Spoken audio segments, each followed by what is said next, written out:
If you are a domestic worker and you get 250 every time when you clean someone's house, that is an income. If you are a CEO and you get millions per month, that is an income.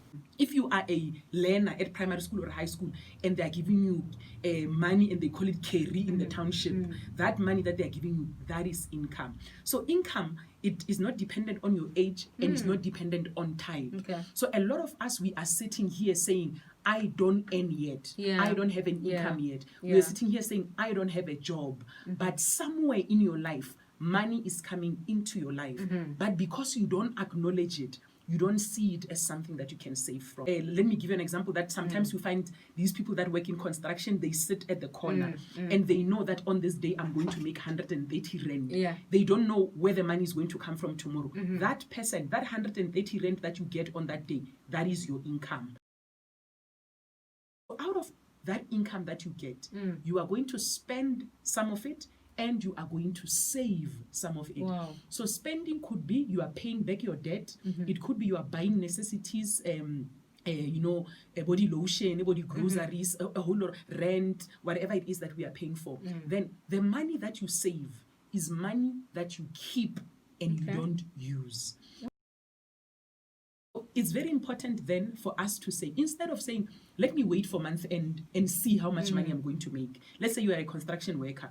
You know that this week I'm going to be building at Midrand, and then the week after that I'm going to be building at Tembisa. So don't wait for the Midrand project to be finished and say, I will save this much money from the Midrand project. As they pay you daily or weekly, out of that daily or weekly money, save. You are saving that money and you've told yourself that you are not going to touch it. Should an opportunity come for you to run your own project, you don't have to run around saying, where am I going to buy equipment? Where am I going to buy a welding machine? Where am I going to buy this? Because you have the savings, you can fund your next project. Many of us, when we were growing up, we watched our parents doing things, but they didn't tell us how they were doing them. I mean, I think especially if you check Twitter and you listen to people saying, my mother was a domestic worker, but she took all of us through tertiary education. So it's very important then that when we are doing things, we show the children that, you know what, I've been saving for the past 5 years so that you can go to school.